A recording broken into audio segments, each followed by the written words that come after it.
Hello and welcome to this youth meeting online. அவங்க எல்லாரையும் மீண்டும் சந்திக்க ரொம்ப சந்தோஷம். I know a lot of things are happening out there. நிறைய காரியங்கள் நடந்து கொண்டிருக்கிறது. நிறைய காரியங்கள்ல நம்மளுக்கு தெளிவே இல்லை.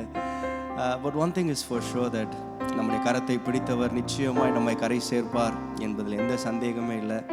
God has been faithful. He's been leading us thus far. இதுவரைக்கும் நம்மை நடத்தி இருக்கிறார். உண்மையாகவே ஆண்டவர் நம்ம தேவைகளை சந்திச்சிருக்கிறார். நமக்கு தேவையான சுகம், பலன், ஆரோக்கியம் எல்லாவற்றையும் ஆண்டு கொடுத்திருக்கிறார். நம்ம பயப்பட வேண்டிய அவசியமே இல்லை. ஏனென்றால் நாம் அவரை அப்பா பிதாவே என்று அழைக்கக்கூடிய ஒரு புத்திர சுவிகாரத்தை பெற்றவர்கள். We are the children of God and we don't have to be afraid. And He will lead us through. Amen. You unravel me with a melody. You surround me with a song of deliverance from my enemies, till all my fears have gone. I'm no longer a slave to fear. I am a child of God. I'm no longer a slave to fear. I am a child of God. From my mother's womb, you have chosen me. Love has called my name. I've been born again into your family. Your blood flows through my veins. I'm no longer a slave to fear. I am a child of God.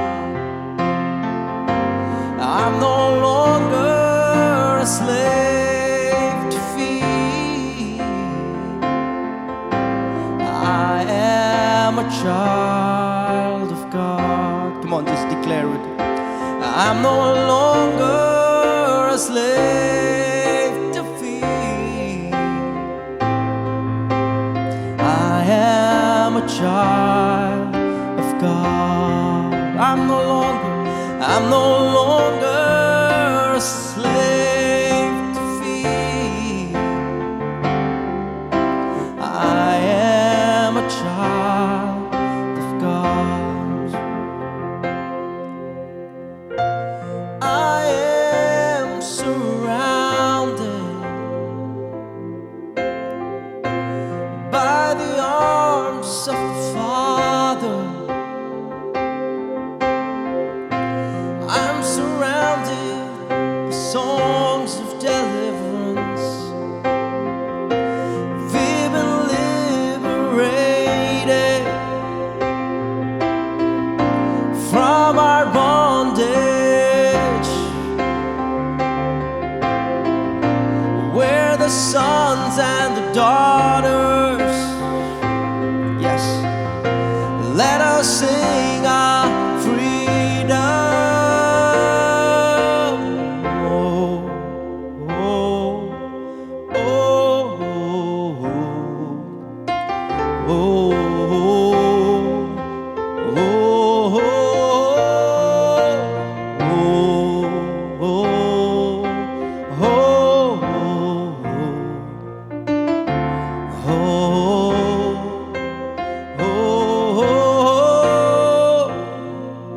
You took the sea so I could walk right through. My fears were grounded in perfect love.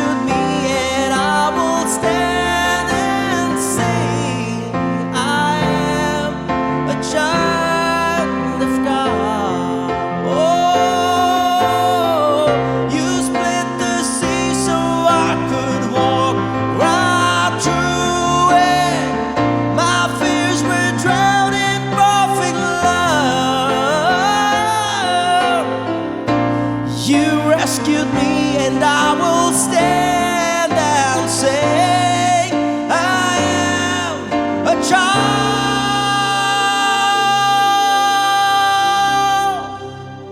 of God.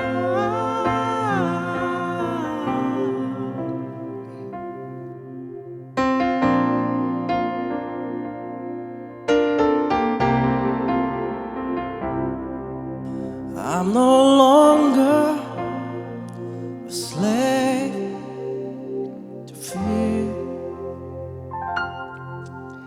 I am a child of God. Come on, declare it. I'm no longer a slave to fear. I am a child of God.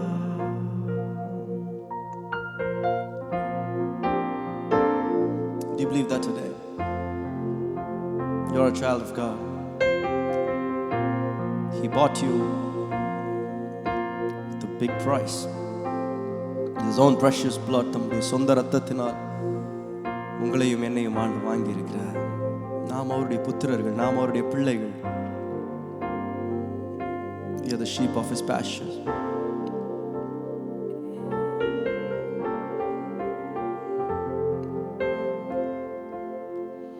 My நம்புவேன், my நம்புவேன், my முழுவதும் சார்ந்திடுவேன்.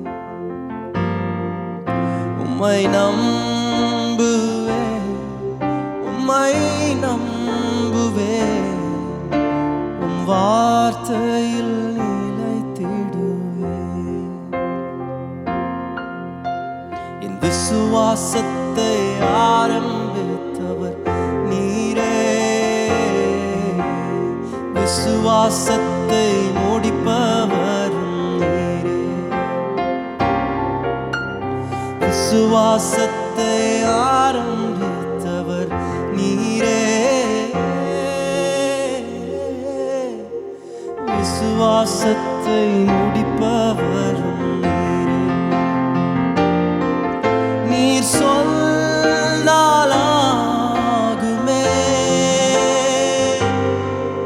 நீர் கட்டளையிட்டால் நிற்குமே. நீர் சொன்னாலாகுமே, நீர் கட்டளையிட்டால் நிற்குமே.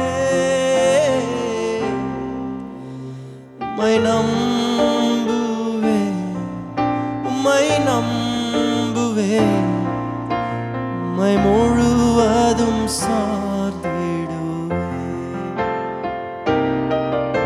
உம்மை நம்புவேன், உம்மை நம்புவேன், உம் வார்த்தையில் நிலைத்திடுவேன். குதிரைகளை நம்பவில்லை, ரதங்களையும் நம்பவில்லை. குதிரைகளை நம்பவில்லை, ரதங்களையும் நம்பவில்லை.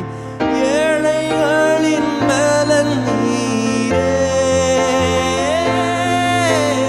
திக்கற்றோர்க்கு அடைக்கலமே. ஏழைகளின் பலன் நீரே, திக்கற்றோர்க்கு அடைக்கலமே. உம்மை நம்புவேன்,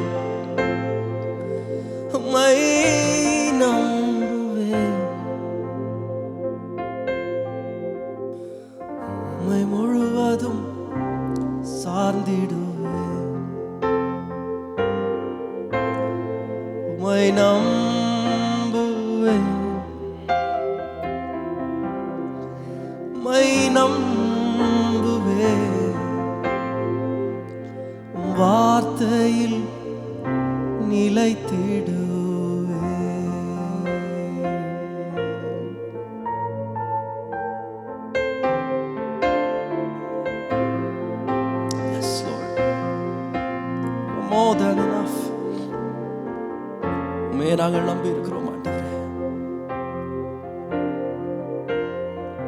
குதிரைகளை அல்ல, ரதங்களை அல்ல, எங்கள் பலத்தை அல்ல, எங்கள் மேன்மை பாராட்டுதல்களை அல்ல, உண்மையே நாங்கள் நம்பி இருக்கிறோம் ஆண்டவரே.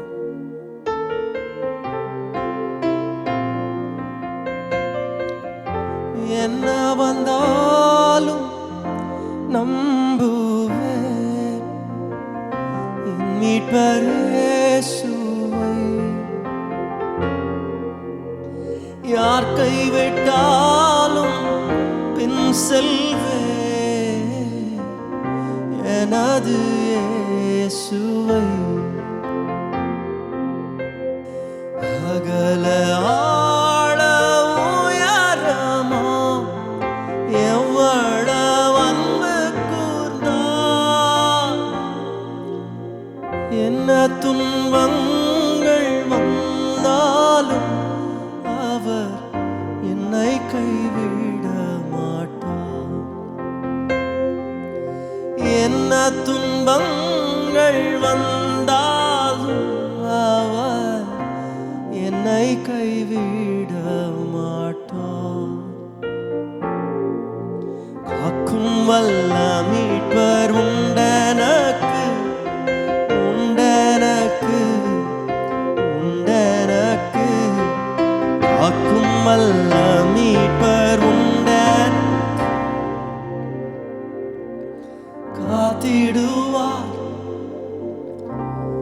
என்றுமே, காத்திடுவார் என்றுமே.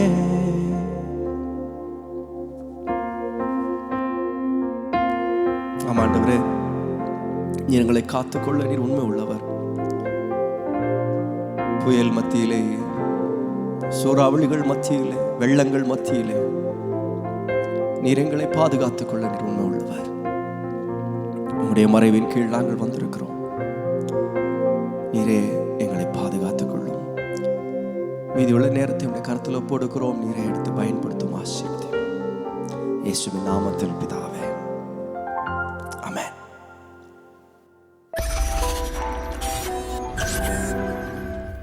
Hi guys, praise Lord. நான் பைபிள் பற்றி சின்னதாக உங்கள்கிட்ட ஒன்று பேசிட்டு போயிடலாம்னு நினைக்கிறேன். எல்லார் வீட்லையுமே இந்த பைபிள் இருக்கும், எல்லாருமே படிப்போம், அதன்படி செய்வோம்.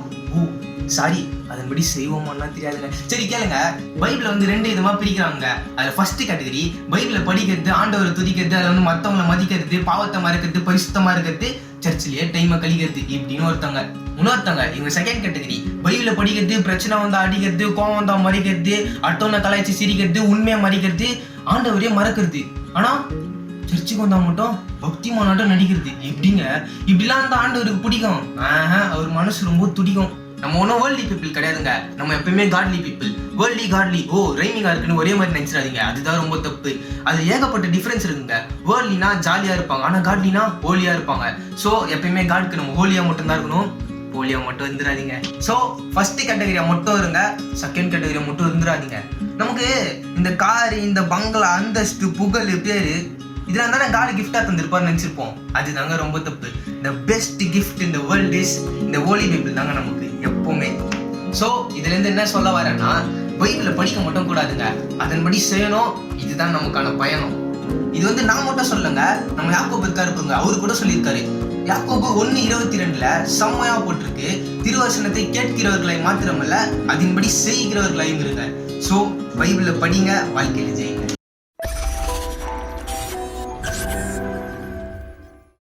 கர்த்தருடைய தீர்க்கதரிசிகள்ல பிலேயாம ஒருவன். கடவுள் அவனுக்கு என்ன சொல்றாரோ அதை மற்ற மனுஷங்களுக்கு சொல்ற வேலைய அவன் செஞ்சுட்டு வந்தான். ஒரு முறை கடவுள் போகக்கூடாதுன்னு சொன்ன இடத்துக்கு பிலேயாம் அவன் கழுதையை கூட்டிட்டு போனான். உருவின பட்டயத்தோடு அவனுக்கு எதிர் நின்ற தூதனை பிலேயாம் பார்க்கல. ஆனா அவனோடு கூட இருந்த அந்த கழுதை தூதனை பார்த்து வயலுக்குள்ள ஓடிடுச்சு. அந்த கழுதைய வழியில திருப்ப பிலேயாம் கழுதைய அடிச்சான். இந்த முறை நெருக்கமான பாத வழியா கழுதை அவனை சுமந்துட்டு போச்சு.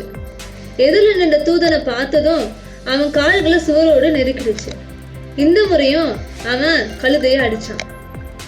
இப்போ எந்த பக்கமும் போக முடியாத குறுகலான பாத வழியா பிலேயாம் போனான். மீண்டும் தூதன் வந்து நின்னான். இப்போ கழுதை கீழே படுத்துடுச்சு. பிலேயாம் கோபம் மூண்டவனாகி அப்பயும் அந்த கழுதையை அடிச்சான். கடவுள் இப்போ கழுதைய வாயை திறந்தார். இப்பொழுது கழுதை வாய் திறந்து, என்னை ஏன் 3 தடவை அடிச்ச, நான் உனக்கு என்ன செஞ்சேன் அப்படின்னு கேட்டுச்சு. இந்த சமயத்துல கர்த்தர் பிலேயாம் கண்களை திறந்தார். அவனுக்கு எதிரில் வந்த தூதனை பார்த்தான். கடவுளுக்கு கீழ்ப்படுகிறது எவ்வளவு முக்கியம் அப்படின்றத பிலேயாம் தெரிஞ்சுக்கிட்டான். இந்நாட்களிலும் வாய் திறந்து பேசுற கழுதைய நம்ம பார்க்கலனாலும் பல்வேறு வித்தியாசமான சூழ்நிலைகள் மூலமா கடவுள் தம்முடைய பிள்ளைகளாகிய நம்மோடு பேசுறாரு. அவர் விரும்பாததை நாம செய்ய செல்லும் போது கிருபையா வந்து நம்மளை தடுத்து நிறுத்துறாரு. பயணங்கள் தடைப்படும் போதும் நீங்க கலங்காம இருங்க. கர்த்தர் என்ன சொல்றார் அப்படின்றத கவனிச்சு கேளுங்க.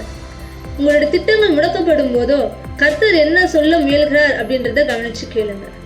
நாம அவருடைய சித்தத்தை செய்யறத அவர் விருப்பமுள்ளவராய் இருக்கிறார்.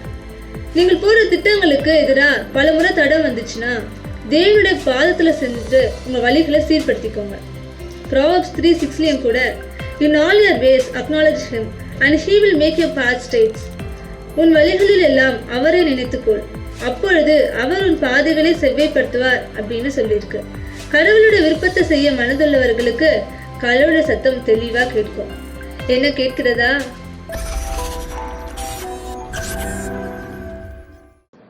குதிரையோ ஓட்டத்தில் வேகம், வேகம் அது இதயத்தின் பாகம். குதிரை போல ஓட வேண்டும் விரைவாய், மனிதனோ சிந்தித்து செயல்படுவது குறைவாய்.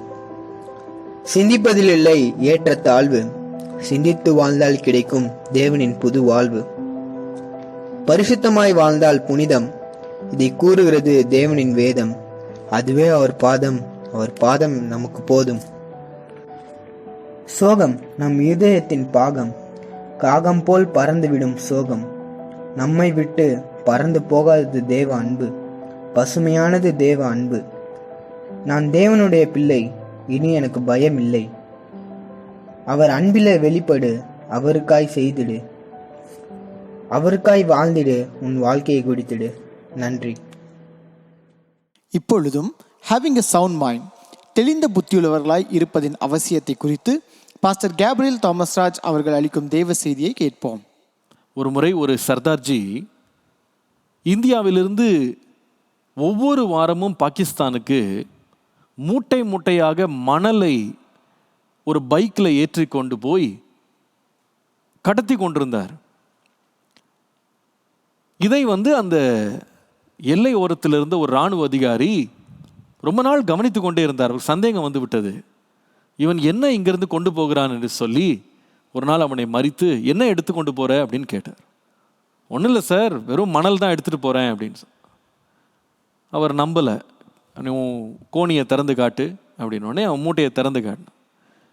உள்ளே பார்த்தா, கையை விட்ட பார்த்தா வெறும் மணல் தான் இருந்துச்சு. சரி போ அப்படின்னு அனுப்பிட்டான். ஆனால் இவனுக்கு ஒரே சந்தேகம், மணல் தான் எடுத்துகிட்டு போகிறானா என்னன்னு தெரியலையே அப்படின்னு. அடுத்த வாரம் இவன் திரும்ப அதே போல் பைக்கில் ஒரு மூட்டை ஃபுல்லாக மணல் எடுத்துகிட்டு வந்தான். இந்த சர்தார்ஜியை இந்த அதிகாரி, இராணுவ அதிகாரி மறித்து, என்ன எடுத்துகிட்டு போகிறேன்னு கேட்டான். ஒன்றும் இல்லை சார், வெறும் மணல் தான் எடுத்துகிட்டு போகிறேன். அவர் சொல்கிறார், நான் நீ சொல்கிறத நம்பலை, வண்டியை விட்டு இறங்குன்னு சொல்லி அந்த மூட்டையை இறக்க சொல்கிறாரு. அந்த மூட்டையை பிரித்து உள்ளே இருக்கிற மணல் முழுசையும் கொண்டு போய் தரையில் கொட்ட சொல்கிறாரு. உள்ளே ஏதாவது மறைச்சிட்டு போகிறானா அப்படின்னு பார்த்தா ஒன்றுமே இல்லை, வெறும் மணல் தான் இருக்குது. இந்த இராணுவ அதிகாரிக்கு என்ன செய்யறதுனே தெரில. சரி போ அப்படின்னு அனுப்பிட்டார். அடுத்த வாரம் திரும்ப அந்த சர்தார்ஜி இதே போல் அவன் ஒரு மூட்டை மணலை பைக்கில் வச்சு எடுத்துகிட்டு போகிறான் பாகிஸ்தானுக்குள்ளே. இவருக்கு ரொம்ப சந்தேகமாயிடுச்சு. நிறுத்த சொல்லிட்டு அவர் என்ன பண்ணுறாருன்னா, திறந்து பார்க்குறாரு, மணல் தான். அந்த மணலில் ஒரு கைப்பிடி எடுத்துக்கிறாரு. எடுத்துட்டு ஒருவேளை ஏதாவது ரசாயனத்தை மறைச்சி எடுத்துகிட்டு போகிறானா, கெமிக்கல்ஸ் ஏதாவது மறைச்சி எடுத்துகிட்டு போகிறானான்னு சொல்லி இதை பரிசோதனை அனுப்பணும்னு சொல்லி அவர் ஒரு லேபுக்கு இந்த மணலை பரிசோதனைக்கு அனுப்புகிறாரு. அந்த டெஸ்ட் ரிசல்ட்லாம் வருது. பார்த்தா அதில் வேற ஒன்றும் இல்லை, வெறும் மணல் தான். இவரால் என்ன இவன் செய்கிறானே கண்டுபிடிக்க முடியல. இவன் தொடர்ந்து மாதமாக இப்படி வாரமாக வண்டி எடுத்துகிட்டு போகிறது, மணல் மூட்டை எடுத்துகிட்டு போகிறது, திரும்ப வர்றது, இதே போல் இவன் செய்து கொண்டிருக்கிறான். கடைசியில் இந்த அதிகாரியே ஒரு நாள் ரிட்டையர் ஆகிட்டார். ஒரு நாள் அவர் ஒரு தாபாவில் உட்காந்து டீ குடிச்சிட்டு இருந்தார். அப்போ அதே தாபாவுக்கு அந்த சர்தார்ஜி உள்ளே வந்தார்.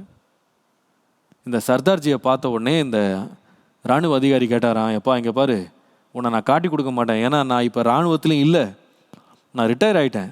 ஆனால் எனக்கு ஒரு உண்மை தெரிஞ்சாகணும், நீ என்ன கடத்துறன்னு சொல்லு. நீ ஏதோ ஒன்று கடத்துற, நீ கண்டிப்பாக மணலை வந்து இங்கேருந்து எடுத்துகிட்டு போய் மூட்டை மூட்டையை அங்கே சேர்க்க வேண்டிய அவசியம் இல்லை, நீ என்ன கடத்துற அதை மட்டும் எனக்கு சொல்லு அப்படின்னார். அவன் அவரை பார்த்து ஒரு புன்முறுவல் செய்தானா. அவரை பார்த்து சொன்னானா, பைக்ஸ். அப்படியே அந்த அதிகாரி அரண்டு போயிட்டாரு. இத்தனை நாளாக இவன் என்ன பண்ணியிருக்கிறான்னா, வாரம் வாரம் ஒவ்வொரு பைக்கை இந்தியாவிலேருந்து இவன் கடத்தி அந்த பக்கம் எடுத்துகிட்டு போயிட்டான். இவன் செய்கிற வேலையை மறைக்கிறதுக்கு இவன் என்ன செஞ்சான்னு சொன்னால், மணல் மூட்டையை ஒன்று வச்சுட்டான். இப்போ அந்த அதிகாரி எதை தான் பார்த்தாரு, மணலை தான் பார்த்துட்டு இருந்தார். அவர் கொஞ்சம் கூட உதிக்கலை. ஒவ்வொரு முறை இவன் வேற வேற பைக் எடுத்துகிட்டு போகிறான்றதை அவர் கவனிக்கலை. This is why we need discernment. இதுக்கு தான் தெளிந்த புத்தி நமக்கு தேவை. ஒருவேளை இந்த கதை வேடிக்கையாக இருந்தால் கூட நம்முடைய வாழ்க்கையில் கூட இந்த தெளிந்த புத்தி இல்லைன்னு சொன்னால் வாழ்க்கையில் பல தவறுகளை நம்ம செஞ்சுருவோம். நீங்கள் மத்தேயு எழுதின சுவிசேஷம் 10ஆம் அதிகாரம் 16ஆம் வசனம் வாசித்தீங்கன்னா இயேசு சொன்னார், I am sending you like sheep among wolves, therefore be shrewd as snakes and innocent as doves. உங்களை ஓநாய்களுக்கு நடுவில் நான் ஆடுகளை போல் அனுப்புகிறேன்.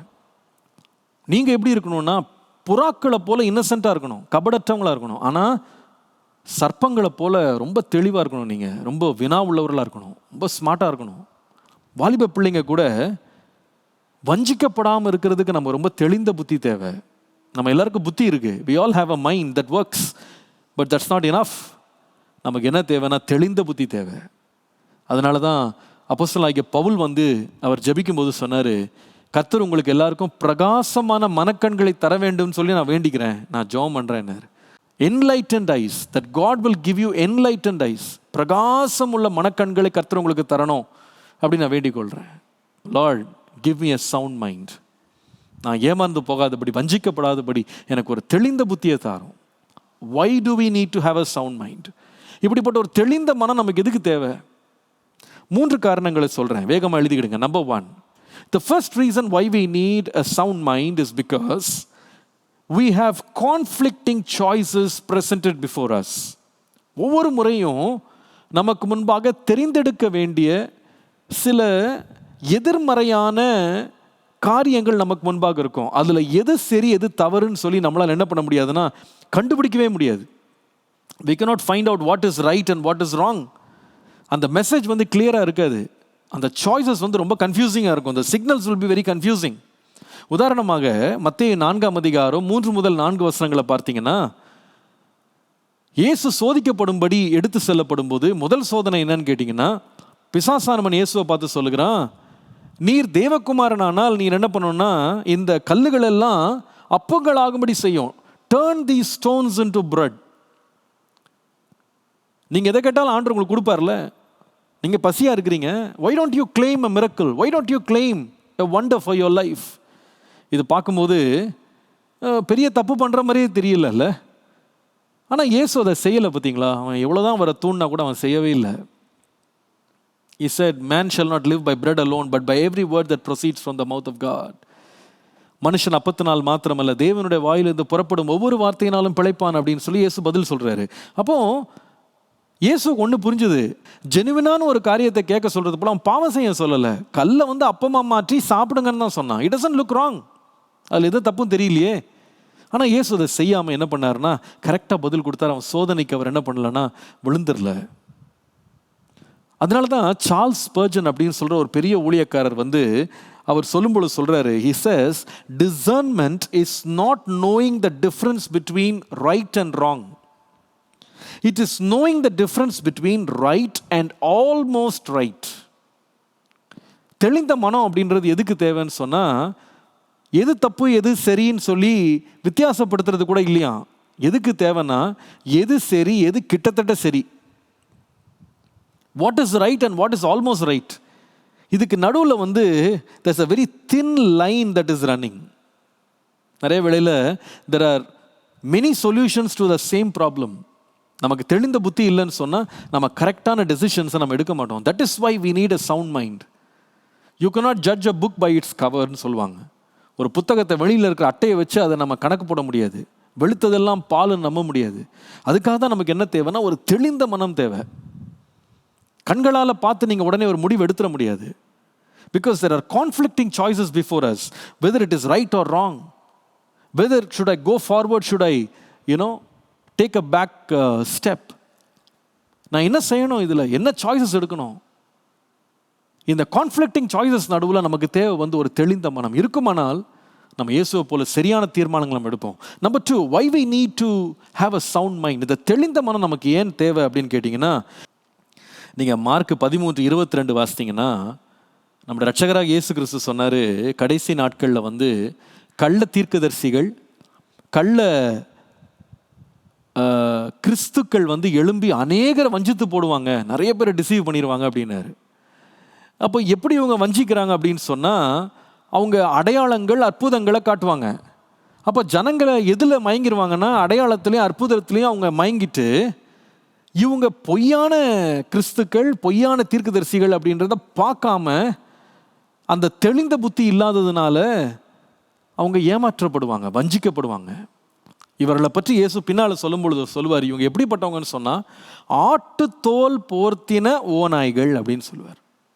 அப்போ வெளியில் ஒன்றை பார்த்தீங்கன்னா ஆடு மாதிரி இருக்குது, ஆனால் உள்ளே வந்து ரியாலிட்டி என்னன்னு கேட்டிங்கன்னா ஓநாயாக இருக்குது. The second reason why we need to have a sound mind என்னன்னு கேட்டிங்கன்னா, because corruption is usually camouflaged. பொதுவாகவே குற்றம் அல்லது பொய் மறைக்கப்பட்டு தான் இருக்குது, அது வெளியில் தெரியவே தெரியாது. வஞ்சனையை வந்து யார் வெளிப்படுத்தவே மாட்டாங்க. அதை பார்க்கும்போது ஒரிஜினல் மாதிரியே இருக்கும், பார்க்கும்போது ரியல் மாதிரியே இருக்கும், பார்க்கும்போது எதுலேயுமே வந்து வித்தியாசமே தெரியாது. அந்த அழகாக என்ன பண்ணிடுவாங்கன்னா, ஒரு கிஃப்ட் ராப்பிங் வச்சு மேலே இருக்கிற ஒரு கோட்டிங்கை வச்சு என்ன பண்ணிடுவாங்கன்னா அழகாக மறைச்சிருவாங்க. The corruption is usually கேமஃப்ளாஜ்ட்.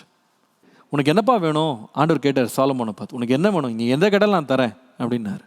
அவன் உடனே சொன்னான், ஆண்டவரே இதை திரளான ஜனங்களை நான் வந்து நியாய்ந்து இருக்கிறதுக்கு எனக்கு ஒரு விவேகமுள்ள இருதயத்தை எனக்கு தாங்க. I need a sound mind. Solomon ராஜாவின் ஞானத்தை பற்றி பைபிள் எழுதப்பட்ட ஒரு சம்பவம் உங்களுக்கு தெரியும். ஒரு முறை 2 பெண்கள் ஒரே பிள்ளையை கொண்டு வந்து இது எங்கள் பிள்ளைன்னு கிளைம் பண்ணுறாங்க. எவ்வளவோ அவர் சமரசம் பண்ணி பார்க்குறாரு, 2 பேரும் ஒத்துக்க மாட்டேங்கிறாங்க. அந்த கதையை நான் முழுசாக விளக்கலை. ஆனால் கடைசியில் சாலமோன் என்ன பண்ணுறாருன்னா, இந்த பிள்ளையினுடைய உண்மையான தாய் யாருன்னு கண்டுபிடிக்கிறதுக்கு அங்கே இருக்கிற ஒரு சேவகனை வர சொல்லி, இவங்க 2 பேருமே இதான் என் பிள்ளைன்னு சொல்கிறாங்க, அதனால் என்ன பண்ணுன்னா இந்த பிள்ளையை 2ஆக வெட்டி 2 பேருக்கு ஈக்குவலாக கொடுத்துருங்க அப்படின்றாரு. உடனே இந்த பிள்ளையை பெறாத தாய் என்ன பண்ணுறாங்கன்னா, பண்ணுங்க பரவாயில்ல 2ஆவே துண்டா போடுங்க, நாங்கள் 2 பேர் பாதி எடுத்துக்கிறோன்னு சொல்கிறா. ஆனால் உண்மையான தாய் என்ன சொல்லுகிறான்னா, அவள் கண்ணீர் விட்டு அழுது, ஐயோ அந்த என் பிள்ளையை எதுவும் பண்ணிடாதீங்க, எதுவும் வெட்டிடாதீங்க, 2 துண்டா போட்டுறாதீங்க, அந்த பிள்ளை என்கிட்ட வளராட்டி கூட பரவாயில்ல, உயிரோடு அந்த பெண்ணிட்டையாவது வளரட்டும் அப்படின்னு சொல்கிறா. இதை கேட்ட உடனே சாலமோன் சொல்கிறாரு, இவ்வாறு தான் பிள்ளையை கொல்ல வேணான்னு சொல்கிறவ தான் உண்மையான தாய். 2 பேரும் பண்ண கிளைம்ஸ் எல்லாம் பார்த்தீங்கன்னா ஒரே மாதிரி இருந்துச்சு. So many times corruption is camouflaged. You need a sound mind. நமக்கு தெளிந்த மனம் இல்லைன்னா எது சரி எது தவறுன்னு சொல்லி நம்ம என்ன பண்ண முடியாது, வித்தியாசப்படுத்தி நம்மளால் பார்க்கவே முடியாது. அதான் somebody said, evil never presents itself as evil. எப்பவுமே வந்து தீங்கு வந்து தன்னை தீங்கு உள்ளது அப்படின்னு காட்டவே காட்டாது. It will never show itself as evil. That's why we need to have a sound mind. மூன்றாவது ஏன் நமக்கு சவுண்ட் மைண்ட் தேவை அப்படின்னு கேட்டிங்கன்னா, third one, Galatians chapter 6 and verse 7. கலாத்தியர் 6:7 வாசிக்கும் போது, வஞ்சிக்கப்படாதீங்க, மனுஷன் எதை விதைக்கிறானோ அதை அறுப்பான். The reason why we need to have a sound mind is because you are going to reap what you sow. In other words, your choices today will always bring back consequences. இதுக்கு பின்விளைவு ஒன்று இருக்குது. Choice எடுக்கிறது பெருசு இல்லை, அதுக்கு பின்னால் வர்ற பின்விளைவை சந்திக்கிறது நாம தான். அதனால தான் தெளிந்த மனதோட சரியான தீர்மானங்கள் எடுக்கணும். அதனால் வாலிப பிள்ளைங்க ரொம்ப கேர்ஃபுல்லாக இருக்கணும். 3 காரியம் சொன்னேன். ஏன் இந்த தெளிந்த மனம் நமக்கு தேவைன்னா, கான்ஃப்ளிக்டிங் சாய்ஸஸ். ஒன்றோடு ஒன்று ரொம்ப நெருங்கி வர்ற மாதிரி சாய்ஸஸ் இருக்கும். ஆனால் ஒன்று சரியாக இருக்கும், ஒன்று தவறாக இருக்கும். ஆனால் நிறைய வேளை சரி தவறுன்னு கூட வித்தியாசம் தெரியாது. As Spurgeon said, you need to find the difference between what is good and what is almost good. ரெண்டாவது, ஏன் நமக்கு இந்த தெளிந்த மனம் தேவை அப்படின்னா, corruption is usually camouflaged. Evil will never present itself as evil. பொய் எப்பவுமே தன்னை பொய்ன்னு சொல்லி காமிக்காது. தீமை தன்னை தீமைன்னே காமிக்காது. தீமை கூட நன்மையாக தான் தெரியும். உள்ளே இருக்கிற பாய்சன் வந்து எப்பவுமே மறைக்கப்பட்டு தான் இருக்கும். உள்ளே இருக்கிற அந்த கண்ணி, அந்த ட்ராப் வந்து எப்பவுமே மறைஞ்சு தான் இருக்கும். That is why we need a discerning mind. அதுக்கு தான் நமக்கு ஒரு தெளிந்த மனம் தேவை. மூன்றாவது, there will be consequences that follow for every decision you make today. That is why we need a very sound mind. பல ஆண்டுகளுக்கு முன்பாக அடால்ஃப் ஹிட்லர் அப்படின்னு சொல்கிற ஜெர்மனி ஆண்ட ஒரு சர்வாதிகாரி, அவருக்கு பின்பாக பல்லாயிரக்கணக்கான கூட்டங்கள் அவரை பைத்தியமாக பின்னாடி போனாங்க. அவர் சொன்ன வார்த்தையெல்லாம் நம்பினாங்க. ஒரு நாடே அவருக்கு பின்பாக போனது. What ever he said was right, whatever he said was accepted. Little did people know, இவர் வந்து பல லட்சம் மக்களை கொல்லுகிற ஒரு மிஷின் அப்படின்றத யாருக்குமே கண்ணுக்கு தெரியல. அவருக்குள்ள ஒரு இனவெறி இருந்துச்சு, அது யாருக்குமே கண்ணுக்கு தெரியல. இன்ஃபேக்ட் அவ்வளோ சாதுரியமாக பேசி என்ன பண்ணார்னா, crowds and crowds of young people அவரை ஃபாலோ பண்ணாங்க. கடைசியில் அதோடைய முடிவு என்னன்னு சொன்னால், யூதர்கள் மாத்திரம் கிட்டத்தட்ட 60 லட்சம் பேர் அவருடைய குறுகிய கால ஆட்சிக்குள்ளே கொல்லப்பட்டாங்க. கேஸ் சேம்பர்ஸில் எரிக்கப்பட்டாங்க. என்ன பரிதாபம் தெரியுமா, என்ன கொடுமை தெரியுமா? இவ்வளவு தூரம் தங்களுடைய நாடு நாசமாக்கப்பட்டிருக்கு, எத்தனையோ உயிர்கள் பலிவாங்கப்பட்டிருக்கு அப்படின்றது கொஞ்சம் கூட யாருக்குமே தெரியல. அவர் பேச்சிலேருந்து கண்டுபிடிக்கவே முடியல. A whole nation was cheated, deceived. அது நமக்கும் நடக்கலாம். நிறைய வெளியில் இருக்கிற தோற்றத்தை வச்சு நம்ம நிறைய காரியங்களை வந்து இப்படி தான் இருக்கும் அப்படின்னு நம்ம நினச்சிடறோம். But it's not true. கொஞ்சம் வருஷத்துக்கு முன்னால் சுனாமி அப்படின்ற ஒரு பயங்கரமான ஒரு அழிவு உலகம் முழுவதும் அநேக தேசங்களை சந்தித்தது. அதில் வந்து சில இடங்களில் வந்து சில கடலோர பகுதிகளில் வந்து அந்த சுனாமி அலைகள் வந்து அந்த கிராமங்களுக்குள்ள பட்டணங்களுக்குள்ளே வர்றதுக்கு முன்னால் முதல்ல அந்த தண்ணி வந்து உள்வாங்கிருச்சு. அப்படியே கடல் அப்படியே உள்வாங்கிருச்சு. இதை பார்த்த உடனே அங்கே இருக்கிறவங்களுக்குலாம் ரொம்ப பரவசமாயிருச்சு. கடல் ஓரத்தில் இருக்கவங்களாம். ஏன்னா சீ பெட் தெரிஞ்சு உள்ளே இருக்கிற சிப்பி எல்லாம் தெரிஞ்ச உடனே ரொம்ப சந்தோஷமாயிட்டு எல்லாரும் கடலுக்குள்ளே ஓடினாங்க. இப்படி கடல் உள்வாங்கிருச்சேன்னு சொல்லி உள்ளக்க சிப்பியெல்லாம் பொறுக்க ஆரம்பிச்சிட்டாங்க. அவங்களுக்கு கொஞ்சம் தெரியலை, இந்த உள்வாங்கின கடல் ஒரு பெரிய வெள்ளமாக வந்து எத்தனையோ ஆயிரக்கணக்கான மக்களை அப்படியே அடிச்சுட்டு போகுதுன்னு தெரியல. they never realized. அதை ஒரு வேடிக்கையாக பார்த்துட்டு இருந்தாங்க. நிறைய வழியில் நம்ம வாழ்க்கையில் கூட நிறைய வேடிக்கையாக நம்ம பார்க்குறோம். நிறையா காரியங்களை வந்து இதெல்லாம் ஒன்றுமே இல்லை, இதெல்லாம் பெரிய காரியமே இல்லை அப்படின்னு நம்ம நினைக்கிறோம். But sometimes there can be evil lurking behind those things which look like seemingly ordinary and normal. நமக்கு தேவை வந்து ஒரு தெளிந்த மனம். சாதாரண கண்கள் அல்ல, தெளிந்த மனம், தெளிந்த கண்கள் நமக்கு தேவை. தெளிந்த கண்கள். கொஞ்ச நாளைக்கு முன்னால் ஒரு ஆர்டிக்கிள் ஒன்று படிச்சுட்டு இருந்தேன் ஆன்லைனில். அதில் வந்து இந்த டைட்டில் போட்டிருந்துச்சு, 10 beautiful but surprisingly dangerous animals. 10 அழகான மிருகங்கள் ஆனால் ரொம்ப ஆபத்தான மிருகங்கள் அப்படின்னு சொல்லி அதில் போட்டிருந்துச்சு. அப்போ நானும் வந்து என்ன இதெல்லாம் அழகான மிருகம் என்னவா இருக்குன்னு சொல்லி பார்த்தா அப்படியே 10, 9, 8, 7 அப்படின்னு லைனாக லிஸ்ட் பண்ணி ஒவ்வொரு அனிமல் பேராக போட்டு அதோடைய படங்கள்லாம் போட்டிருந்தாங்க. அதில் முதல் படம் போட்டிருந்தது வந்து என்னன்னு கேட்டிங்கன்னா, காசோவேரி அப்படின்னு சொல்கிற ஒரு தீக்கோழி மாதிரி ஒரு விதமான ஒரு கோழி. அதில் பார்க்குறதுக்கு அவ்வளோ அழகாக இருக்குது. நீங்கள் படத்தில் பார்க்குறீங்க, கண்ணங்கரேர்னு அப்படியே அந்த பீக் பக்கத்தில் blue and red and pink and all these exotic colours அதில் இருக்குது. ஆனால் சொல்கிறாங்க ரொம்ப டேஞ்சரஸான இது ஒரு வகையான ஒரு கோழி. பக்கத்தில் போனீங்கன்னா ஆளுடைய கண்ணையே கொத்தி எடுத்துருமா, அந்த அளவுக்கு பவர்ஃபுல்லான ஃபெரோஷியஸான ஒரு ஹென் இது. அதோடைய பியூட்டியை பார்த்து மயங்கிறாதீங்க, பக்கத்தில் போயிடக்கூடாதுன்னு சொல்கிறாங்க. இன்னொன்று பார்த்தேன், அது பேர் வந்து பாய்சன் டார்ட் ஃப்ராக், விஷத்தை கக்குகிற ஒரு தவளை. அந்த படத்தை நீங்கள் பார்த்தீங்கன்னா அப்பா என்ன அழகாக இருக்குது.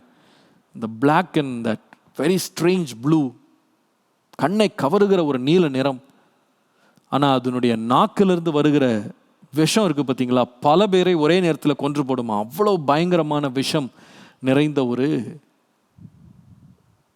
பிராணி. இன்னொன்று போட்டிருந்தாங்க, டிங்கோ அப்படின்ற ஒரு நாய் வகையை சேர்ந்த ஒரு நரியை போன்றது. பார்க்குறதுக்கு ரொம்ப அழகாக ஒரு ஹைப்ரீட் டாக் மாதிரி இருக்குது அது பார்க்குறதுக்கு. ஆனால் பக்கத்தில் போனால் குறை வழியை எழுந்து பண்ணினோம், கடிச்சிடும். அவ்வளோ பயங்கரமான ஃபெரோஷியஸான வைல்டு அனிமல். பார்க்குறதுக்கு ரொம்ப சாதுவான நாய் மாதிரி தெரியும். வெளி தோற்றத்தை வச்சு நீங்கள் நம்பிடக்கூடாது.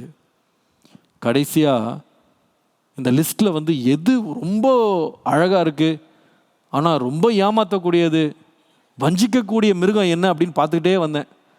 கடைசியில் ஒவ்வொன்றா பார்த்தா ஃபர்ஸ்ட் ஒன்று போட்டிருந்தாங்க. இப்போ நீங்கள் பார்க்குறீங்க பாருங்கள், அதான் the most beautiful but the most dangerous அனிமல்லாம் யாரு?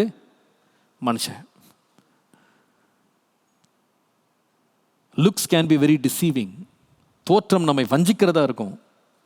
நமக்கு என்ன தேவைன்னு சொன்னால் ஒரு தெளிந்த மனம் தேவை, அல்லது வஞ்சிக்கப்படுவோம். ரொம்ப குயிக்காக how to develop discernment in your life. உங்கள் வாழ்க்கையில் பல இடங்களில், பல சந்தர்ப்பங்களில், சூழ்நிலைகளில் நீங்கள் நிறைய காரியங்களை தெரிந்தெடுக்கிற ஒரு நிலைக்கு நீங்கள் வருவீங்க. It could be your friends, it could be habits, it could be relationships, it could be jobs, it could be careers. எதுவாக இருந்தாலும் சரி, நாம் அதை சரியாக சூஸ் பண்ண வேண்டியது ரொம்ப ரொம்ப அவசியம். அப்போ இதுக்கு நமக்கு தெளிந்த மனம் தேவை. இந்த தெளிந்த மனதை நம்ம எப்படி நம்ம பெற்றுக்கொள்கிறது, அதை நம்ம எப்படி நமக்குள்ள வளர்த்து கொள்வது? வேகமாக ஒரு சில காரியங்களை உங்களோடு நான் பகிர்ந்து கொள்ள விரும்புகிறேன். Number one, discernment requires testing. Discernment requires testing. 1 Thessalonians chapter 5 and verse 21. 1 தெசலோனிக்கேயர் 5ஆம் அதிகாரம் 21ஆம் வசனம். Test all things, hold on to what is good. எல்லாவற்றையும் நீங்கள் என்ன பண்ணுங்கன்னா சோதித்து பாருங்க, நலமானதை பிடித்து கொள்ளுங்க. அப்போ நீங்கள் சரியானது எது, நலமானது எது, நல்லது எது அப்படின்னு சொல்லி நீங்கள் கடைசியில் நீங்கள் பிடித்து கொள்ளணும்னா, முதலாவது என்ன தேவைன்னு சொன்னால், வித்தவுட் டிஃப்ரென்ஸ் நம்ம we need to learn to test everything before we take a call. ஒரு காரியத்தை நம்ம தெரிந்தெடுக்கிறதுக்கு முன்னால் நம்ம என்ன செய்யணும்னா அதை டெஸ்ட் பண்ணணும். ஒருவர் இப்படி சொன்னார், even faith that is not tested cannot be trusted. விசுவாசம் கூட சோதிக்கப்படாவிட்டால் அதை நம்ப முடியாதான். டெஸ்டிங் ரொம்ப முக்கியம். நீங்கள் வண்டிகள்லாம் பார்த்தீங்கன்னா, நீங்கள் ஒரு பைக் வாங்க, ஒரு ஹெல்மெட் வாங்க, எது வேணால் வாங்க, அதில் ஒரு க்ரீன் ஸ்டிக்கர் ஒட்டியிருப்பாங்க பார்த்தீங்களா, டெஸ்டட் ஓகே அப்படின்னு போடுவாங்க. இப்போ அவங்க என்ன மெசேஜ் சொல்கிறாங்கன்னு சொன்னால், உங்கள் தலையில் அணிஞ்சு இது பாதுகாக்காத, அந்த வண்டி ஒழுங்காக வேலை செய்யுமா வேலை செய்யாதா அப்படின்னு சொல்லி நீங்கள் ஓட்டி பார்க்குறதுக்கு முன்னால் நாங்கள் என்ன பண்ணிட்டோம்னா இதை டெஸ்டிங்க்கு அனுப்பிட்டோம். நாங்கள் டெஸ்ட் பண்ணாமல் எதையுமே நாங்கள் விற்கிறது இல்லை, இந்த பொருள் நம்பகமானதுன்னு சொல்லி அங்கே ஒட்டுறாங்க ஸ்டிக்கர். அதே போல தான் நம்ம எந்த காரியத்தை தெரிந்து கொள்றதுக்கு முன்னாலையும் பார்த்த உடனே நம்ம உடனே அதை சூஸ் பண்ணிடக்கூடாது. அதை முதல்ல டெஸ்ட் பண்ணணும். ஒரு பர்சனை நம்புறதுக்கு முன்னாடி you must test that person. நம்ம ஒரு பொருளை கூட பாருங்க, வாங்குறதுக்கு முன்னாடி நம்ம என்ன பண்ணுறோம், எத்தனை முறை டெஸ்ட் பண்ணுறோம் இல்லை? ஒரு கார் வாங்க போனீங்கன்னா, ஒரு பைக் வாங்க போனீங்கன்னா, we have something called the demo vehicle, டெமான்ஸ்ட்ரேஷனுக்குன்னு சொல்லி ஒரு வண்டி வச்சுருப்பாங்க. அதை ஓட்டி பார்க்குறாங்க. அதை எனக்கு வசதியாக இருக்கா, இது நல்லா இருக்கா, கால்லாம் நீட்ட முடியுதா, ஹைட் இருக்கா, பிரேக்கிங் எப்படி இருக்குது, வண்டி பிக்கப் எப்படி இருக்குது, எல்லாத்தையும் செக் பண்ணிட்டு தான் என்ன பண்ணுறாங்கன்னு சொன்னால் கடைசியில் அவங்க அந்த வண்டியை வாங்கலான்னு சொல்லி ஆர்டர் பண்ணுறாங்க. அதே போல தான் உங்கள் வாழ்க்கையில் கூட நீங்கள் ஒரு காரியத்தை நன்மையா இல்லையான்னு தெரிந்து கொள்ள வேண்டுமானா ரொம்ப அவசியமானதுன்னு சொன்னால் டெஸ்டிங். நீங்கள் நிறைய பேர் எதுக்குமே டெஸ்டிங்கே நேரம் கொடுக்கறது இல்லை. உடனே அவங்க கண்ணில் பார்க்குறதுக்கு உடனே டெசிஷன் எடுத்துடுறாங்க, அதை நம்பிடுறாங்க, அதை உண்மை நம்புகிறாங்க. சிலர் பொய்ன்னு சொல்லி பட்டம் கொடுத்துட்றாங்க. You need to test before you take it for yourself. 2017ஆம் ஆண்டில் இட்டாலியில் ஒரு எக்ஸிபிஷன் நடந்தது, ஒரு ஆர்ட் எக்ஸிபிஷன். மோடி கிலானி அப்படின்னு சொல்கிற ஒரு மனுஷன், அவர் வரைந்த படங்கள் அப்படின்னு சொல்லி அவங்க எக்ஸிபிஷனில் என்ன பண்ணாங்கன்னா அந்த படங்களை வச்சுருந்தாங்க. மோடி கிலானி அப்படின்றவருடைய ஆர்டிஸ்டுடைய படங்களை வச்சுருந்தாங்க. அதை பல லட்சம் பேர் அப்படியே மெய் மறந்து அதை பார்த்தாங்க. ஆனால் எக்ஸிபிஷன்லாம் முடிகிற காலங்களில் தான் ஒரு உண்மை வெளியே வந்தது. அந்த நடத்துபவருக்கு அது அறிவிக்கப்பட்டது. அந்த மோடி கிலானி அப்படின்ற ஒரு பெரிய ஆர்டிஸ்டுடைய வைக்கப்பட்டிருந்த அத்தனை பெயிண்டிங்ஸும் எல்லாம் பொய்யானது அப்படின்னு சொல்லி கண்டுபிடிச்சாங்க. அதை டிஸ்பிளே பண்ணவர் அது ரொம்ப காசு கொடுத்து வாங்கிட்டார் யார்கிட்டருந்தோ. ஆனால் பின்னால் தான் கண்டுபிடிச்சாரு அத்தனையும் ஃபேக். அவர் டெஸ்ட் பண்ணவே இல்லை. பார்த்த உடனே, கண்ணால் பார்த்த உடனே உண்மையாக தான் இருக்கும், நிஜமாக தான் இருக்கும் அப்படின்னு சொல்லி வாங்கிட்டாரு. பட் அத்தனையும் பொய்யா இருந்தது. நிறைய வேளையில் நம்ம வாழ்க்கையில் கூட டெஸ்ட் பண்ணுறதுக்கு நம்ம ஆண்டவர் பல சந்தர்ப்பங்களை தருவார். ஆனால் அதில் நம்ம பொறுமையாக உட்காந்து நம்ம டெஸ்ட் பண்ணாமல் நம்ம போயிட்டோன்னு சொன்னால், சோதிக்காமல் போயிட்டோன்னா நம்ம நிச்சயமாக என்ன செய்வோம், வஞ்சிக்கப்படுவோம். அதனால தான் பவுல் சொல்கிறார், எல்லாத்தையும் சோதிச்சு பாருங்க, சோதிச்சு பார்த்துட்டு நலமானதை எடுத்துக்கொள்ளுங்க. ஆண்டவர் சிம்சோனுக்கு டெஸ்ட் பண்ணுறதுக்கு பல சான்சஸ் கொடுத்தாரு. தெலேலாள் இருக்கிற பெண்ணை அவன் நேசிச்சான், இல்லைன்னு சொல்லலை. பட் அவள் எப்படிப்பட்டவள், அவள் உண்மையாகவே தன்னை நேசிக்கிறாளா அல்லது அவள் ஒரு ஸ்பையா அப்படின்றத டெஸ்ட் பண்ணுறதுக்கு ஆண்டவர் பல சந்தர்ப்பங்களை கொடுத்தாரு. ஆனால் அவன் டெஸ்டிங்க்கு அவன் இடம் கொடுக்கவே இல்லை. He just believed her blindly. நீங்கள் சில பேர் சொல்கிறான் பாருங்க, லவ் இஸ் பிளைண்ட் அப்படின்ற மாதிரி பிளைண்டாக அவளை அப்படியே பிலீவ் பண்ணான். அவன் என்ன சொன்னாலும் அதை உடனே செஞ்சான். அவள் கேட்டதுக்கெல்லாம் பதில் சொல்லிக்கிட்டு அவளோடு விளையாடிட்டு இருந்தான். கடைசியில் பாருங்கள், ஆண்டவர் கொடுத்த சான்சஸ் ஒரு நாள் இட் ran out. அது முடிஞ்சு போயிடுச்சு. பின்னால் அழுது கூட ஒரு பிரயோஜனம் இல்லை. If you want to develop discernment as a young person, you need to take care to test everything before you choose it. அப்போ தான் டிசர்ன்மெண்ட்டில் நீங்கள் வளர முடியும். ரெண்டாவது, number 2, how can you grow in discernment? Number 2, write it down. Discernment requires time. Discernment requires time. தெளிந்த மனதை அடைவதும் ஒரு காரியத்தை தெரிந்து கொள்வதற்கும் காலம் ரொம்ப ரொம்ப அவசியம். காலம் கொடுக்க வேண்டியது ரொம்ப ரொம்ப அவசியம். நீங்கள் எரேமியா 33:3, நமக்கு எல்லாம் ரொம்ப தெரிஞ்ச வசனம் தான். எரேமியா 33:3, call unto me and I will answer you and tell you great and wondrous things you do not know. என்னை நோக்கி கூப்பிடு, அப்பொழுது நான் உனக்கு உத்தரவு கொடுப்பேன். நீ அறியாததும் உனக்கு எட்டாததுமான பெரிய காரியங்களை உனக்கு என்ன செய்வேன், அறிவிப்பேன். நல்லா கவனிங்க. அப்போது ஆண்டவர் ரொம்ப அழகாக இங்கே பேசுகிறாரு பாருங்க. நம்ம வாழ்க்கையில் அறியாததுன்னு ஒன்று இருக்குது, எட்டாததுன்னு ஒன்று இருக்குது. இதை நம்ம அடைய வேண்டுமானா, இதில் நம்ம தெளிவு பெற வேண்டுமானா, இதை நமக்கு ஆண்டவர் அறிவிக்க வேண்டும்னா ஆண்டவர் சொல்கிறாரு, நீ அதை தெரிந்து கொள்றதுக்கு முன்னால், அதை அடையிறதுக்கு முன்னால் உனக்கு எட்டாத காரியங்களை பற்றி முதலாவது என்ன பண்ணுன்னா என்னை நோக்கி கூப்பிடு. அப்புறம் அர்த்தம் என்னன்னா, you need to take time to pray.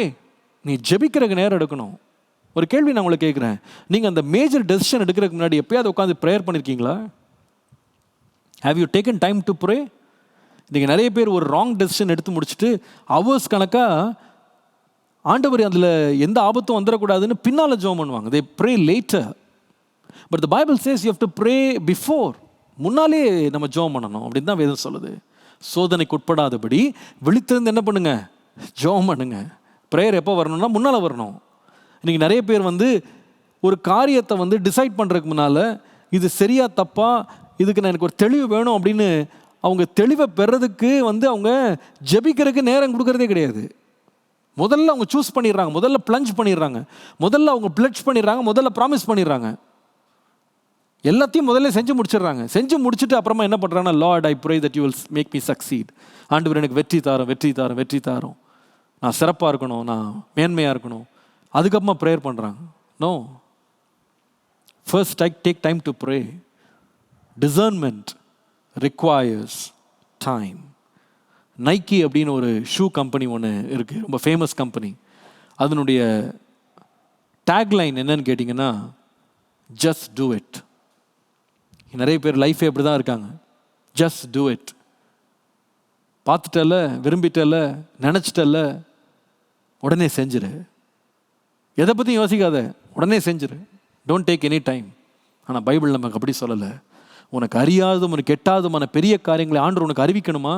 உன் புத்தி கெட்டலை அது. But you want God to reveal that to you.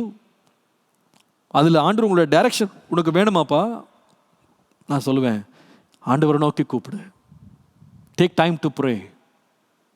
Discernment, good discernment takes time. கடைசியாக நம்பர் 3, எப்போ டிசர்ன்மெண்ட் நமக்கு வரும் தெரியுமா? எப்போ டிசர்ன்மெண்ட்டில் நம்ம டெவலப் பண்ணலாம்? when can you grow in discernment? எப்போ நீங்கள் டிசர்ன்மெண்ட்டில் வளர முடியும் அப்படின்னு சொன்னால், third one, discernment requires training. Discernment requires training. தெளிந்த மனம் வேண்டுமானா உங்களுக்கு பயிற்சி ரொம்ப ரொம்ப தேவை.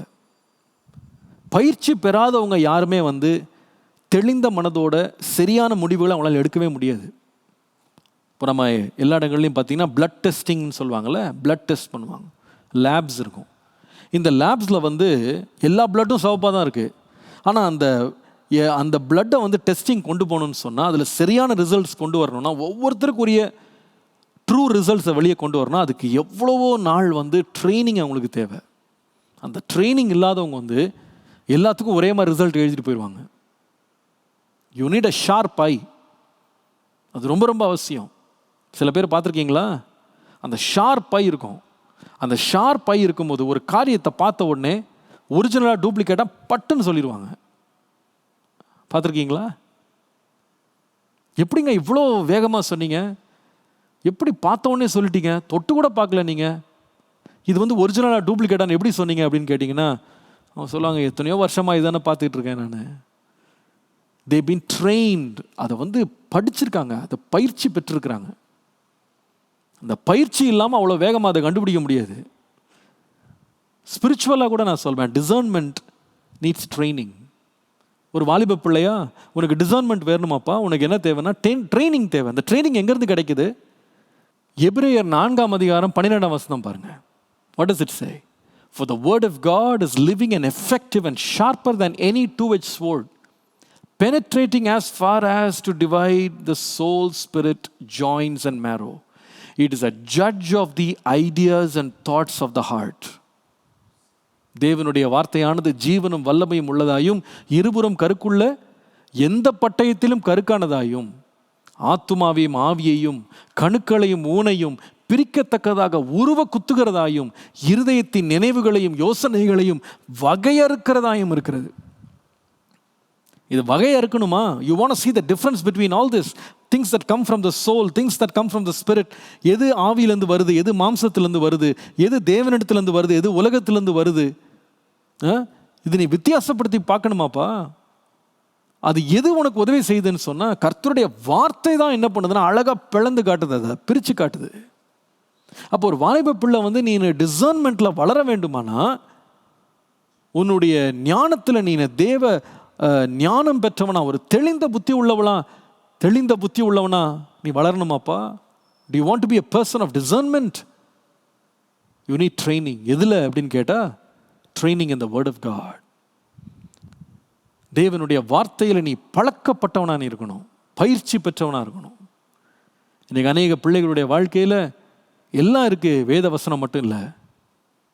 அதனால தான் தாவீது சொன்னான், உமக்கு விரோதமாக நான் பாவம் செய்யாதபடிக்கு உம்முடைய வார்த்தையை இருதயத்தில் வைத்தேன். ஒரு வாலிபன் தன் வழியை விதமாய் சுத்தமாக்குமா? கர்த்தருடைய வசனத்தின்படி தன்னை காத்துக்கொள்ளுகிறதுனால தான். அப்போ உன்னுடைய வாழ்க்கையில் டிசர்ன்மெண்ட்டுக்கு நல்ல ட்ரைனிங் எது கொடுக்கும்னு சொன்னால், வேத வசனம். It teaches you and trains you to become a person who can discern between what is good and what is almost good, what is right and what is almost right. நம்முடைய ரட்சகராக இயேசு கிறிஸ்து வேத வசனத்தில் பயிற்சி பெற்றவராக இருந்தார். அவருடைய வாயில தேவனுடைய வார்த்தை இருந்தது. பிசாசானவன் அவரை சோதிக்க வரும்பொழுது கூட இயேசு பதற்றமே அடையலை, கொஞ்சம் கூட குழப்பமே படலை. ஏன் அப்படின்னு கேட்டிங்கன்னா, வசனத்தில் ஊறி போயிருந்தார். பிசாசானவன் வேதத்தையே எடுத்துகிட்டு அவன் இயேசுவிட்ட சோதிக்க கொண்டு வரும் பொழுது, ஆண்டவர் வசனத்தினாலே அவனுக்கு என்ன பண்ணார்னா பதில் சொல்லி, அவன் ஒரு சோதனையிலையும் விழாமல் கர்த்தர் தன்னை பரிசுத்தமாக பார்த்துட்டார். வெற்றி உள்ளவராய் என சோதனையில் வெளியே வந்தார்.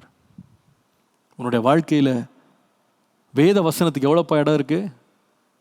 இன்றைக்கி நிறைய பேர் டெய்லி நிறைய வர்ஷிப் பாட்டெலாம் கேட்குறாங்க, நிறைய வர்ஷிப் பார்க்குறாங்க, நிறைய பாட்டு கேட்குறாங்க. ஆனால் எத்தனை பேர் நீங்கள் பைபிளை வாசிக்கிறீங்க?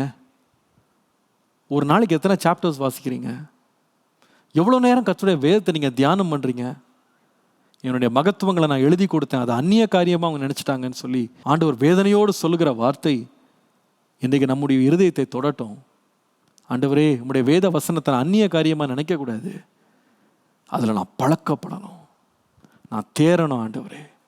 அப்போஸ்தலனாகிய பவுல் தீமோத்தேயுக்கு எழுதும்போது சொல்லுவார், நான் வருகிற வரைக்கும் நீ என்ன பண்ண, நான் வாசிக்கிறதுல நீ உறுதியாயிரு, வாசிக்கிறதுல தரித்திரு.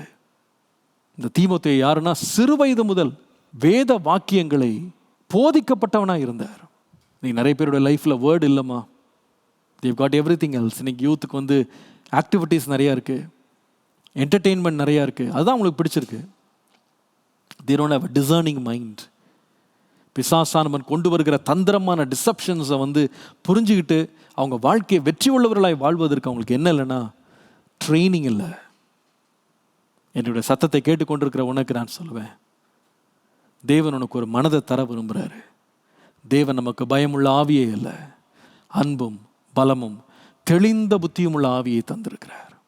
இந்த தெளிந்த புத்தி உனக்கு அவசியம். எப்படி தெளிந்த புத்தி வரும்? 3 காரியங்களை சொன்னேன். Number 1, discernment requires testing. எதுவாக இருந்தாலும் சரி சோதித்து பார்க்காம நான் முடிவெடுக்க மாட்டேன்னு ஒரு தீர்மானம் எடு. I will test it before I trust it. I will test that person before I trust that person. நான் சோதிக்காம நான் தீர்மானம் எடுக்க மாட்டேன். நம்பர் 2, எப்பொழுது நமக்கு தெளிந்த புத்தி வரும்னு சொன்னால் discernment requires time. தேவனோட ஜெபத்தில் உட்கார்ந்து அவரை நோக்கி நான் கூப்பிடுவேன், ஆனால் எனக்கு அறியாதும் எட்டாதுமான பெரிய காரியங்களை அவர் எனக்கு அறிவிப்பார். என் கண்ணுக்கு எல்லாமே பார்த்தா தெரியாது, என் காதால் எல்லாத்தையும் நான் கேட்க முடியாது, எல்லாமே என்னுடைய ஞானத்தில் நான் புரிஞ்சிக்க முடியாது, ஆனால் அறியாதவைகளையும் வெளிப்படுத்துகிற ஒரு தேவன் இருக்கிறாரு. தானியேலுக்கு ஜெபத்தில் அப்படி வெளிப்படுத்தினார். அவன் ஜெபிக்கும் போது ரகசியங்களை வெளிப்படுத்தி கொடுத்தார். நீ ஜெபிச்சு பாரு, உன்னுடைய பிரச்சனைகளில் ஜெபிச்சு பாரு, உன்னுடைய இருதயத்தில் ஒரு என்லைட்டன்ட் ஐஸ் ஆண்டு தருவார், தெளிந்த மனதை தருவார், காரியங்களை தேவன் வெளிப்படுத்துவார். Lastly, discernment requires training. தெளிந்த மனதிற்கு பயிற்சி தேவை. எதில் பயிற்சி பெறணும் நீனு? நான் சொல்லுவேன், in the word of God. Take it as a challenge. இந்த லாக்டவுன் சீசனை எப்படி யூஸ் பண்ணுறீங்க? இந்த டைமை எப்படி யூஸ் பண்ணுறீங்க? கொஞ்ச நாளைக்கு முன்னால் எங்கள் யூத் லீடர்ஸை வந்து நான் ஜூம் மீட்டிங்கில் மீட் பண்ணேன். அப்போ அவங்ககிட்ட நான் கேட்டேன், எப்படி நீங்கள் உங்கள் டைமை ஸ்பெண்ட் பண்ணுறீங்கன்னு கேட்டேன். அதில் ஒரு குறிப்பிட்ட ஃபேமிலியில் உள்ள 2 பிள்ளைங்க என்கிட்ட சொன்னாங்க, அங்கிள் எங்கள் டேடி சொல்லியிருக்காங்க இந்த லாக்டவுன் சீசன் முடிகிறதுக்குள்ளே பைபிளை ஃபுல்லாக வாசித்து முடிச்சிடணும்னு சொல்லியிருக்காங்க. அதனால் ஒரு நாளைக்கு 40-50 சாப்டர்ஸ் நான் வாசித்துட்ருக்கேன். எனக்கு ரொம்ப சந்தோஷமாயிருச்சு அது கேட்கும்போது. Why don't you take a challenge to use the most of your time available to you to train yourself in the word of God?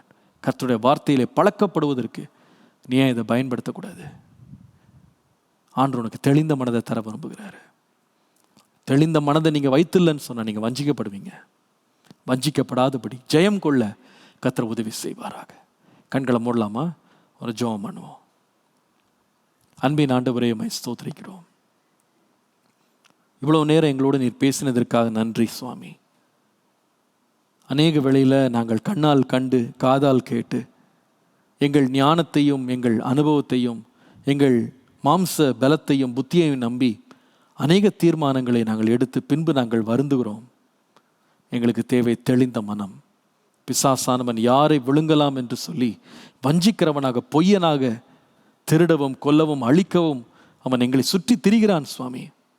அவனுடைய வஞ்சனைகளுக்கு நாங்கள் தப்பித்து நாங்கள் தெளிந்த மனம் உள்ளவர்களாக இருக்க எங்களுக்கு கொடுத்திருக்கிற தெளிந்த ஆவிக்காக நன்றி ஆண்டவரே.